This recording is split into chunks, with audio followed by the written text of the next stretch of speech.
আসসালামু আলাইকুম সুপ্রিয় দর্শক সকলকে জানাচ্ছি আন্তরিক শুভেচ্ছা ও অভিনন্দন জানিয়ে নতুন একটি পর্ব শুরু করছি। আমি শামীম আহমেদ। প্রিয় দর্শক, আজকে আমি চলে এসেছি ঢাকার আশুলিয়ার ইপিজেটে। এখানে বাদাইল যে গ্রাম, বাদাইল তালতলা, এই গ্রামেরই আপনার সুফল ভাই প্রথমে কবুতর ব্যবসা করতেন। তো উনি কবুতর পালন করে কবুতর ব্যবসা করে প্রায় 12 লক্ষ টাকা উনি লস খেয়েছেন। এরপরে উনি কী করবেন চিন্তা ভাবনা করে উনি ডেইরি ফার্ম শুরু করেন। তো উনি এই ডেইরি ফার্ম শুরু করে প্রথমে ছোট পরিসরে শুরু করেছেন, এখন উনি মোটামুটি ভালোভাবেই করতেছেন। তো এই ডেইরি ফার্ম করে উনি ব্যাপক সফলতা লাভ করেছেন এবং সফলতার সাথে উনি এই ডেইরি ফার্মটি এখন পরিচালনা করতেছেন। তো প্রিয় দর্শক, আমরা আজকে আপনাদের দেখানোর চেষ্টা করব যে আসলে উনি কীভাবে এই কবুতরের খামার করে লস খাওয়ার পরে 12 লক্ষ টাকা লস খাওয়ার পরে উনি এই ডেইরি ফার্ম শুরু করলেন এবং এখন কীভাবে সফলতার সাথে এই খামারটি পরিচালনা করতেছেন আমরা সেই সম্পর্কে আপনাদেরকে বিস্তারিত জানাবো যে আসলে কীভাবে আপনারা ডেইরি ফার্ম শুরু করবেন বা কীভাবে আপনারা এই গাভী পালন করবেন, লালন পালন সম্পর্কে। উনি এখন মোটামুটি একজন অভিজ্ঞ খামারি। তো আমরা ওনার কাছ থেকে আপনাদেরকে জানাবো যে আপনারা কীভাবে এগুলো লালন পালন করবেন সেই সম্পর্কে বিস্তারিত। তো চলুন দর্শক, আপনাদেরকে খামারটি ঘুরে দেখাই।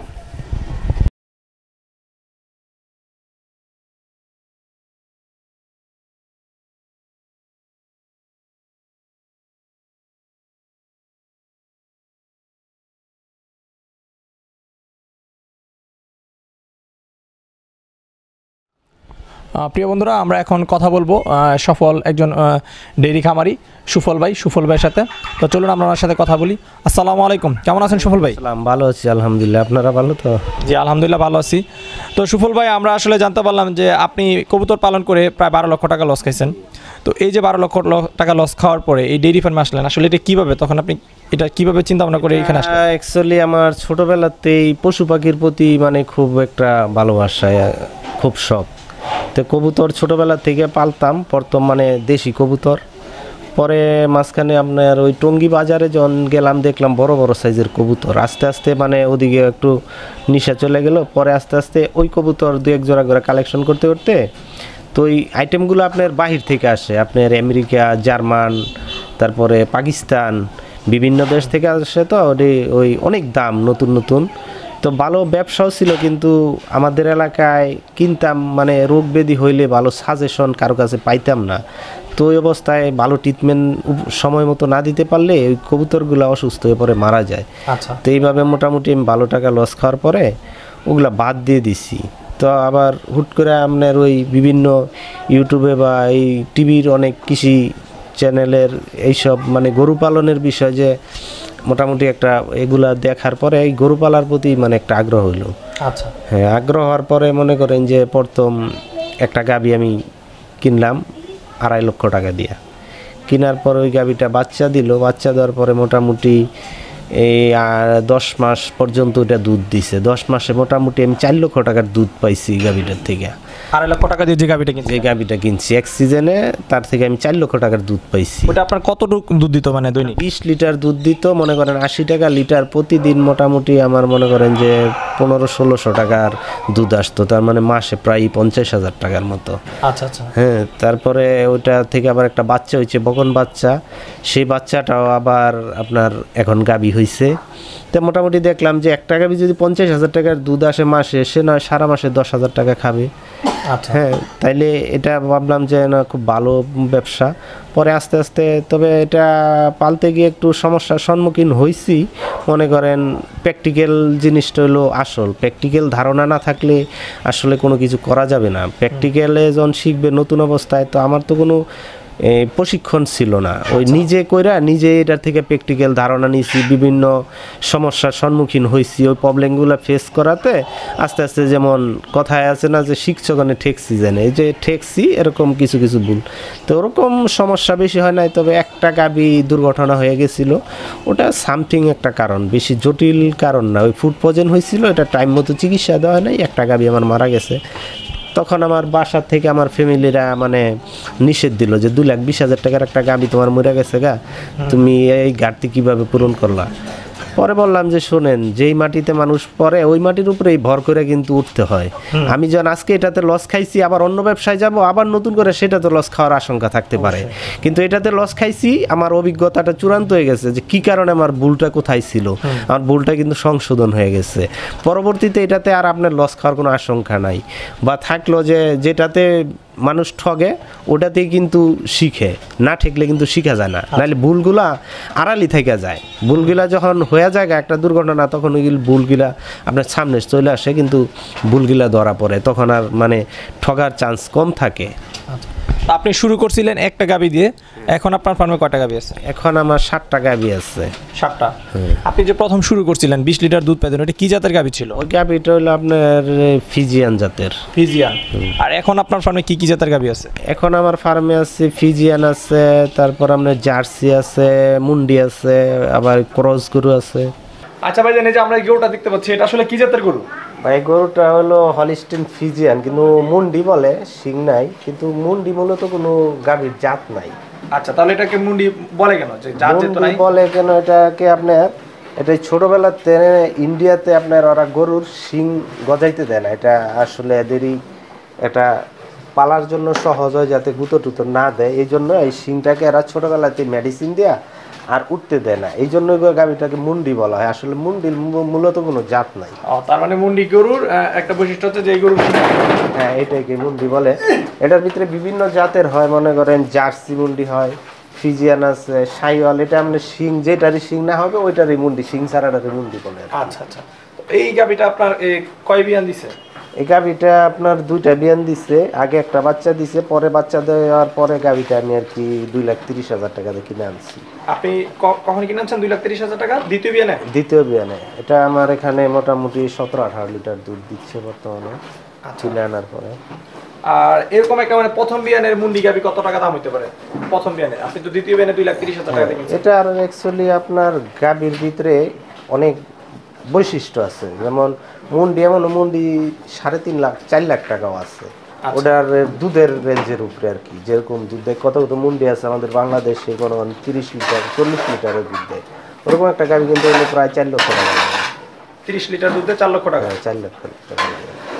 কোনো কোন আপনার আর একটু কম 10 থেকে 12 লিটার দুধ দেয় মুন্ডি গাভী, এরকম? ওরকম মনে করেন 10-12 লিটার দিলে ধরেন 1,60,70 এরকম লাগবে। আচ্ছা ঠিক আছে, তো চলেন আমরা আপনার ফার্মের আর কিছু গাভী দেখি। দেখতে পাচ্ছি এটা কি জাতের গাভী? এই গাভীটা আপনার হলিস্টিন ফিজিয়ানই বলে। তো ফিজিয়ানের ভিতরে এটা আপনার পার্সেন্টেজ আছে গরুর। আচ্ছা আচ্ছা। পার্সেন্টেজ বলতে ধরেন 100%। যেমন 100% গাভী মূলত আমাদের বাংলাদেশের ওয়েদারে শুট করে না, এটা আমাদের ক্রস ব্রিড করে হয়েছে, যেমন 100%, আর আমাদের দেশি গাভীর থেকে আস্তে আস্তে জাত উন্নয়ন করতে করতে ধরেন 75%। এটা হ্যাঁ 75%। এটা কোথায় থেকে সংগ্রহ করছিলেন এটা? এই গাভীটা আমি আমাদেরই পাশের থানা থেকে ধামরাই থেকে আনছিলাম। আচ্ছা। এটা গাভীটা 2,50,000 টাকায় কিনছিলাম আমি, এটা প্রেগনেন্ট অবস্থায়। এটা প্রেগনেন্ট অবস্থা মানে তখন কি মানে এর আগে বিয়ান দিছিল? এটা এর আগে ওইটা একটা বিয়ান দিছে, মানে দ্বিতীয় বিয়ানে মানে প্রেগনেন্ট অবস্থায় আমি আপনার 2,50,000 টাকা আনছি। তবে আনার পরে আমার এখানে এসে বাচ্চা দিছে, বাচ্চা দেওয়ার পরে মোটামুটি 20 লিটারের মতো দুধ দিত। তো আপনাকে বইলা দিছিল কত লিটার পাবেন? 20 লিটার বইলা দিছিল না? আর ওটা নতুন অবস্থায় যখন আমি স্টার্টিং করি ওই সময় আমি আর অত কিছু আসলে বুঝতাম না, ওই ভালো বৈশিষ্ট্য দেখছি, গেট আপ ভালো দেখছি, মানে পছন্দ হয়েছে নিয়ে আসছি। দুধ কি দিবে না দিবে সেটা আমি জানিও না, ওনারাও বলে নাই, তবে ধারণা ছিল যে 20-25 লিটার দুধ পাবো আর কি গরু। আচ্ছা আচ্ছা, গরুর মানে স্বাস্থ্য দেখে আপনি ধারণা করছেন যে 20 লিটার 25 লিটার এরকম ধারণা করছিলাম আর কি। তো মোটামুটি মাশাআল্লাহ ভালোই হয়েছে। এটা এখন কয় দাঁতের? এটা দাঁত এখন 8টা সমান হয়েছে, কিন্তু মধ্যম বয়স আর কি। এখন এটার দাঁতের গাবি আপনার চিনার বৈশিষ্ট্যটা হলো কিছু কিছু শিং দেখে আর বয়স নির্ণয় করা যায়, ইভেন কি এটার দাঁত দেখে, মূলত হলো দাঁতটা দেখে এটার বয়সটা বোঝা যায়। 8 দাঁত হইলে এটার বয়স কত? 8 দাঁত হইলে মনে করেন যে 2.5 বছরে যায় 2টা দাঁত পড়ে 2টা দাঁত উঠে, তার 9 মাস পরে গিয়ে আবার 2টা দাঁত পড়বো। তাই 8 দাঁত হইলে মোটামুটি এটার বয়স প্রায় 4 বছর 5 বছর হয়ে যায় আর কি। 8 দাঁতের? আপনার যে গাভীর 6 দাঁত 4 দাঁত এগুলোর বয়স তাহলে? এগুলা মনে করেন এই 3 বছর 3.5 বছর, 4 দাঁত 6 দাঁত যেগুলো। 6 দাঁতে। আচ্ছা, দাঁত বেশি হলে বয়সটা বেশি হয়? বয়স বেশি। তখন 8টা জন হলো তখন আর পরাপরি নাই, উঠাউঠি নাই, তখন ওই দাঁতগুলো আস্তে আস্তে আপনার ক্ষয় যাবে, হয়ে যাবে। হ্যাঁ আস্তে আস্তে ক্ষয় হয়ে আস্তে আস্তে ছোট হবে, তখন বোঝা যাবে। মানে যারা মোটামুটি এক্সপিরিয়েন্স আছে ওরা বুঝতে পারবে যে বয়সটা মোটামুটি এটার 4টা-5টা বিয়ান দিছে। অনেক ক্ষেত্রে আবার আপনার শিং এর মধ্যে একটা করে র্যাক উঠে। আচ্ছা আচ্ছা। এই যে দেখেন এই গাভীটা, এই যে 2টা র্যাক আছে, 2টা বাচ্চা দিছে, খরচ গরু আছে। এই 7টার মধ্যে আপনার কয়টা কিনা? 7টার মধ্যে আমার 6টাই কিনা আর একটা বাচ্চা হয়েছে, আর পরে ওগুলার যে বাচ্চাগুলো হয়েছিল সার বাচ্চা হয়েছে, আমি আবার সার বাচ্চাগুলো রাখিনি। সার বাচ্চাগুলো সেল করে দিছি, ওই বকন বাচ্চাগুলো হলে রাইখা দিই, আর সার বাচ্চাগুলো আমি সেল করে দিই আর কি। এখন যেই 7টা আছে এর মধ্যে থেকে কয়টা গাভী থেকে আপনি দুধ পাচ্ছেন? এখন 7টার থেকে আমি 4টায় দুধ পাইতেছি, তবে 7টা গাভী এমন সিরিয়াল করে রাখছি, মনে করেন সবগুলো এগুলো সিমেন্ট দেওয়া আছে, এই 1 মাস 2 মাস এরকম ব্যবধানে সিরিয়ালে দেখা গেছে গাভী তো আপনার হ্যাঁ কন্টিনিউ, মানে দুধের লেভেলটা একরকম থাকবে, হয়তো কোনো সময় 10 লিটার বাড়বে, আবার কোনো মাসে 10 লিটার কমবে। ওই গাভীটা ধরেন 6 মাস 7 মাস পর্যন্ত একভাবে দুধ দিয়ে যায়, তারপরে আস্তে আস্তে কই মাস আসে, ওই যখন কমে তখন আবার আরেকটা নতুন সাথে অ্যাড হয় আর কি। আপনার ওই বাচ্চা দিলে আবার ওটা নতুন বাচ্চা দিলে পুরা দুমে দুধ দেয় সে মোটামুটি 4-5 মাস, এরকমভাবে মোটামুটি দুধের লেভেলটা যাতে সবসময় একরকম থাকে আর কি, তাইলে আমার আর ঘাটতি নাই। তো সুফল ভাই, আপনি এই যে 4টা গাভী থেকে এখন দুধ পাচ্ছেন, কত লিটার দুধ পাচ্ছেন এখন? 4টা গাভী থেকে মোটামুটি সকাল বিকেল 2 বেলা দুধ দহন করা হয়, তো মোটামুটি 60 লিটার মতো দুধ আসে। 60 লিটার। এই দুধগুলো আপনি কোথায় বিক্রি করতেছেন? এই দুধগুলো আমাদের এলাকাটা তো শিল্প এলাকা, ঘনবসতি, এগুলো বাসা থেকেই মানুষ নিয়ে নেয়, বাসা থেকে নিয়ে যাচ্ছে। কেমন মানে দরে বিক্রি করতেছেন? ওটা আপনার 80 টাকা 90 টাকা লিটার। 80 টাকা 90 টাকা। আচ্ছা, তো আপনি এই যে দুধ বিক্রি করে এখন ফার্ম থেকে কেমন আয় হচ্ছে? এখন এটা অ্যাকচুয়ালি আপনার ওই খাবারটা যে আমরা যেমন আঁশ জাতীয় যে খাবারটা, ওইটার পিছে তেমন টাকা খরচ করি না, শুধু দানাদার খাদ্যটা আমাদের কিনে আনতে হয়, ওইটার কোনো ব্যবস্থা করা যায় না, ওইটা কিনে আনতে হয়। তো মোটামুটি আমার 7-8 টাকা প্রতি মাসে মনে করেন যে খাবার খরচ, ওই কুড়া ভুসি খোল মোল এগুলা মিলায় মোটামুটি 20-22 হাজার টাকা যায়, আর একটা লোক আছে ওরে 12,000 টাকা বেতন দিই। আচ্ছা, এটাই আমার মানে 20,000 টাকা ধরলাম যে দানাদার খাবারের পিছনে, আর 12,000 টাকা হচ্ছে আরো আনুষঙ্গিক ওষুধপত্র মেডিসিন আছে, সেগুলো মিলে কেমন? মোটামুটি এভরিথিং মিলে 40,000 টাকা খরচ আছে আর কি। আচ্ছা সুফল ভাই, তাহলে আপনার এই যে খরচ টরচ বাদ দেওয়ার পরে আপনার ফার্ম থেকে মানে মাস এখন ইনকামটা কেমন হচ্ছে? এটা মনে করেন এভারেজ মনে করেন যে 80-90 হাজার টাকার মতো খরচ বাদ দিলে থাকে আর কি। 80-90 হাজার টাকা। দুধ তো মনে করেন সবসময় অ্যাকুরেট আসে না, দেখা যাচ্ছে একদিন 2 লিটার কম হয়, একদিন 2 লিটার বেশি হয়, এই তো টোটাল এভারেজ মিলায় মনে করেন যে খরচ মরচ বাদ দিয়া 80-90 হাজার টাকার মতো থাকে আর কি। আচ্ছা, এখন তো আপনার খামারে প্রায় 60টা গাভী আছে, এই 60টা গাভী আপনার কত টাকা মূলধন দরকার হয়েছে যে 60টা গাভী ক্রয় করতে? 60টা গাভী 6টা ক্রয় করা, 6টা গাভী আপনার মূলধন কত টাকা লাগছে? 6টা গাভী আপনার 12-13 লক্ষ টাকার মতো লাগছে। এই যে ঘরটা করছেন, হ্যাঁ ঘরটার পিছনে কত টাকা গেছে? ঘরটার পিছনে আমি খরচ করি নাই, ঘরটা আমাদের এটা আপনার আবাসিকের জন্য থাকার ঘর, ওইটা আর কি টিনের ঘর ছিল, তো ওই টিনের ঘরে ভাড়া হয় না, ওই জন্য ওই ঘরটারে ভাঙ্গে আর কি প্রাথমিক মানে পরীক্ষামূলকভাবে এই গরুর ফার্মটা শুরু করছি। আচ্ছা, আমি এখন আপনার কাছে জানতে চাচ্ছি, ধরেন কেউ আপনি যদি মনে করেন এরকম 6টা গাভীর জন্য একটা ঘর করতেন, যে ঘরটা আপনি এখন পালতেছেন, কত টাকা লাগতো? এই 6টা গাভীর জন্য মোটামুটি একটা সেট করতে গেলে 2 থেকে 2.5 লক্ষ টাকা লাগবে। 2 থেকে 2.5 লক্ষ টাকা। তাহলে গাভী কিনছিলেন প্রায় 12 লক্ষ টাকার মতো, আরো 2 থেকে 2.5 লক্ষ, তার মানে 15 লক্ষ টাকা ইনভেস্ট করলে মাসে 80 থেকে 70-80 হাজার টাকা ইনকাম করা সম্ভব। জি, এটা তবে সব এলাকায় না, তবে শুধু আমাদের এলাকায় রেঞ্জটা বেশি, অন্য এলাকায় একটু কম আছে। তো মোটামুটি 50 টাকায় যদি বিক্রি করে তাও মনে করেন যে কিছু লাভ থাকবে, ইভেন সে বছর শেষে যে বাচ্চাটা পাবে, ধরেন হাইব্রিডের গরুর মোটামুটি বাচ্চা বকন হোক আর সার হোক, সে দুধ ছাড়লে 60-70 হাজার টাকার দাম থাকবে। দুধের দাম যদি অন্য এলাকায় ব্যক্তি কমও হয়, আপনি যেখানে 80 হাজার টাকা লাভ করতেছেন হয়তো সেখানে 40 হাজার টাকা লাভ হবে, পাশাপাশি তো আপনার বাছুরগুলো রয়েছে, এগুলো দিয়েও তার একটা ইনকাম হবে। গাভীর সাধারণত রোগ বেলায় এরকম কিছু না, যেমন আমাদের এলাকায় একসময় ডোমেস্টিকভাবে গরু পালন খুবই ছিল, মানে প্রান্তিক কৃষক পর্যায়ে, মাঝখানে একদম বিলুপ্তের পর্যায়ে গরু ছিলই না আমাদের এলাকায়, তখন ওই গরুগুলা হুটপাট পরে মরে যেত গা, তখন আমাদের এলাকায় বলতো যে বাতাস বাতাস, ওই ভয়ে আর কেউ গরু পালতো না। তো এখন ওইটা অ্যাকচুয়ালি আগিলা দিনের মানুষের আর কি কুসংস্কার, বাতাস বাতাস কিছুই না, ওটা একটা ডিজিজ, মানে ভাইরাসটা হলো আপনার এটাকে বলে এই অ্যানথ্রাক্স, অ্যানথ্রাক্স না সরি, ওটাকে বলে তরকা, হ্যাঁ তরকা, বাদলা, তারপরে একটা আছে গলা ফুলা। তো ওই রোগগুলার আপনার এই সরকারি উপজেলা প্রাণী সম্পদ থেকে ভ্যাকসিন দেয়। আচ্ছা, হ্যাঁ ওটা আপনার এই খুরা রোগ যেটা এফএমডি বলে, ওটা আপনার 6 মাস পর পর একবার দিলে হয়।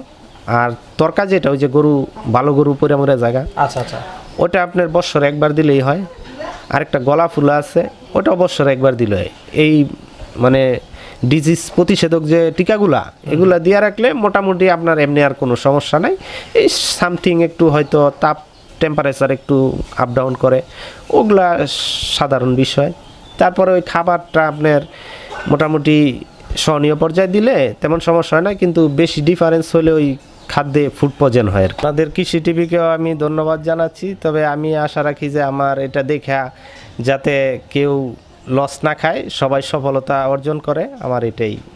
আপনাদেরকেও ধন্যবাদ।